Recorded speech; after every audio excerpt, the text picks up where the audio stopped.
It's basically sticking two fingers up at Infantino and reminding him, by the way, let's not forget where football was invented. It was invented here. It's not yours to sell. I'll give you the statement from the SFA. Stingy statement from Hampden sixth floor. The SFA said, the President and Chief Executive of the Scottish FA today attended a remote meeting of UEFA's nations to discuss the proposed FIFA forward enterprise, and that is the move to sell off 20% of a 15 or 20 billion $20 billion, I think it is, wing of FIFA, and sell a percentage of that to private investors, with links to Donald Trump. The Scottish FA Board agrees unequivocally with the concerns raised by all members over the manner in which these proposals have been issued, the deadline set without a full consultation process or consideration to good governance. The board is fully supportive of the statement issued by UEFA following the meeting.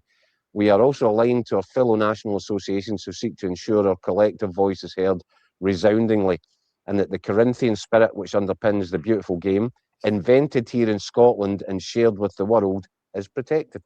So I applaud them for that. I applaud them for the stance. I applaud them for being strong. The louder the voices grow, the more they're heard, the more chance we might have of this whole thing being averted, and potentially Infantino being toppled off his perch at FIFA. This feels to me like the start of a bit of a power struggle. Mick, you hinted at that yesterday yourself. We're now throwing a lot in with UEFA, and that's great if UEFA deal with what's in front of them. But then we've got similar problems around the corner because everybody's getting their hands in or everybody's sticking their nose in the trough where football's concerned these days. But I think I think it's a needs must here.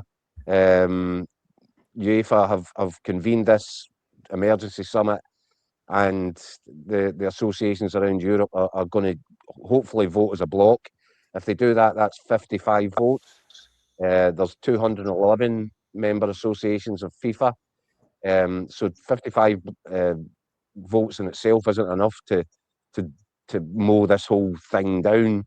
What it would do, though, is tell the rest of the world, well, you vote for it if you want, but your World Cup's not going to have Germany, France, Spain, Holland, Scotland, obviously, England. These nations won't be competing. I don't know on what basis you can call it a World Cup if we get to that. So I think this is an attempt to put them into checkmate. I hope it works. Keith is grotesque. Jacko, the thing is that we're talking about the World Cup as an entity. It's 4 years away, and it sounds like a long way off for a lot of people, especially just in the back of the last one. But this is not. This is going to. I mean, UEFA have kind of played their hand now with this kind of boycott. It's 10 weeks until Scotland play a World Cup playoff. The women's team I'm talking about. Mm-hmm. Mm-hmm. So that's part of the boycott. They're talking about boycotting the Women's World Cup, the Men's World Cup, the Under-20s World Cup, all these things that are part of the same FIFA umbrella. Anything that comes under FIFA's umbrella. That's so, right. So the first thing and I'm looking at it from a SFA Scottish point of view. We've got 10 weeks to see how serious we are about backing this boycott. Are we going to pull the women's team out of this playoff in October? It's only 10 weeks away. So we're going to find out quite quickly. Well, no, the whole playoff system will collapse, Mick. That's because it's other European nations. So well, will it? Because who do we play against? The Czech Republic. And they get a buy right away. We've got a problem. They get a buy and $40 million. Brilliant. So UEFA have rattled the sabre, but they're going to have to pull it out at some point very quickly. To pardon that metaphor, it's probably slightly inappropriate. But this is a real time issue now. It's not a 4 years down the line we can negotiate for 3 years. That's not the case. This is going to have to get sorted quite quickly. So I think the hope will be that the people go back in their box because UEFA made the move. But I suspect that it's going to be an overall power play from UEFA to kind of usurp. I think you might be right, Mick. Infantino. I think you might be right.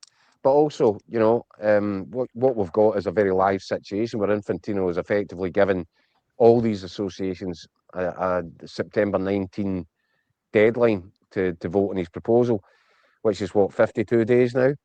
Mm-hmm. And I rather suspect that he'll get a lot of support from everywhere else around the world apart from the European game. He might still make the numbers, Mick.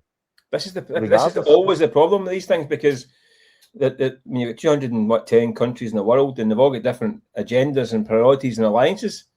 And we don't know what wins have been promised which, and these kind of things. We've seen it before. We saw it with an outcry when the World Cup was going to Qatar, and then Russia, Russia then Qatar. We thought we can't have this on November World Cup. Remember the outcry? It happened. It got through, albeit it took a few bodies with them, that one. But now they've got Infantino in charge, and there's another outcry over certain things. But let's just wait and see how it unfolds. I think it's going to have to be some sort of UEFA hostile takeover or revolution to kind of oust Infantino and take charge. But I think really dangerous moments. But UEFA, I find it hard to kind of feel like the UEFA are the good guys here. I mean, they have got a bit of a brass neck talking about selling the World Cup. Well, as if they're the kind of moral guardians of the game. They're doing the Champions League for free, Mick. They're not exactly the benevolent guardians of our game. I mean, they've completely wrecked the makeup of European football in the last 30 years with the money in the Champions League. It's destroyed leagues outside the top 4 leagues in Europe now. So let's get off your moral high horse here, chaps. We're with you on this one because you're the lesser of two evils. You're not exactly our white knights riding into the rescue. So, Mick, you're spot on. And do you know the thing is, I think we've all sort of become conditioned into, right, we know this is a big money-making exercise. We know what the Champions League's all about. We know that it shouldn't really be called the Champions League because 5 and 6 teams from one country can get in any one given season. We know all that. But this stinks of Donald Trump. This stinks of, he's got into Infantino's ears. And he said, adopt my style. You know, it is act fast, act big, act without thinking, act without consulting, do what you want, and just assume total power. And that's straight out of Donald Trump's playbook, this, and Infantino's going to. And I think maybe it's a European thing. I think we're likely to react badly to that sort of stuff. I mean, Trump's plunging the world into chaos by doing exactly this. And now Infantino's plunging the football world into chaos by copying his big mate. It stinks. It's horrible. It's I just think it's pretty dangerous. It's pretty dangerous for the game. And I said last night, it's really hard for us to sit and tell people back home when they're incensed about decisions that are made by various people in charge, whether it's the Scottish game, the European game, whatever. And we say, oh no, look, these guys are legit. These guys are on the level. You know, I know I can hear your conspiracy theories, but we're vouching for them. It becomes really difficult to maintain that position when you're seeing the level of the corruption at the top end, at the highest end. And people will ask the question about Mike Mulroney as well, and rightly so, the SFA president. Should he not be resigning from his position as chairman of FIFA's financial committee? I was going to ask you where this leaves him, Keith. Well, I think there's a strong argument for that. But at the same time, I can also see an equally strong argument, which I'm sure Mike Mulroney would put forward, saying, guys, I'm actually UEFA's guy on FIFA's boards. Therefore, strategically, it's good to have a guy on the inside. He can maybe try to help to shape the narrative or the conversations from within. But all these things are precarious. And I'm afraid they're just not a good look for anybody that's involved in it. We've got. And I'm glad though that because Mike Mulroney's put his name to that statement, so he's taking a stance. Yeah. And he is in a politically difficult position.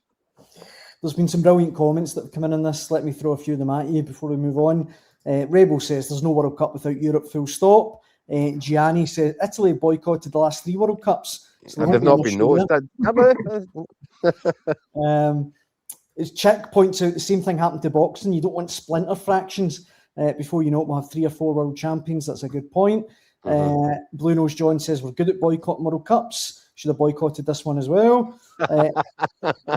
Max says this has been the offer for some time. Infantino wouldn't be putting this out in public if he didn't have the backing and the votes already. UEFA may be too late. Anne says, who'd have thought they could replace Blatter with someone worse? That takes some doing. I know. And Dance Music says, can you imagine the cost of tickets if these private companies were running the show? Well, you just look how bad it was at the World Cup there. I mean, this is where I'm coming from. It's this game of ours is ours. It belongs to us. It belongs to the supporters. It belongs to the guys that take their sons along at the weekend. It belongs to the guys that have always been there, whether it's, you know, a 300 strong crowd at the juniors, or whether it's Celtic Park or Ibrox, whether it's Anfield or Old Trafford.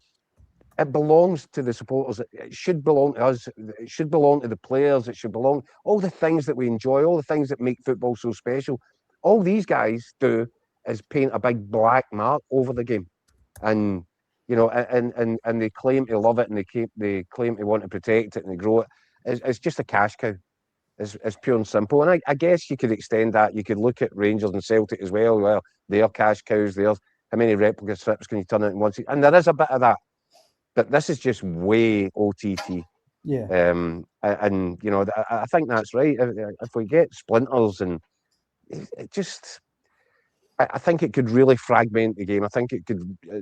It's got the potential to blow it to pieces. And I think we all enjoy a World Cup every 4 years. We always have done.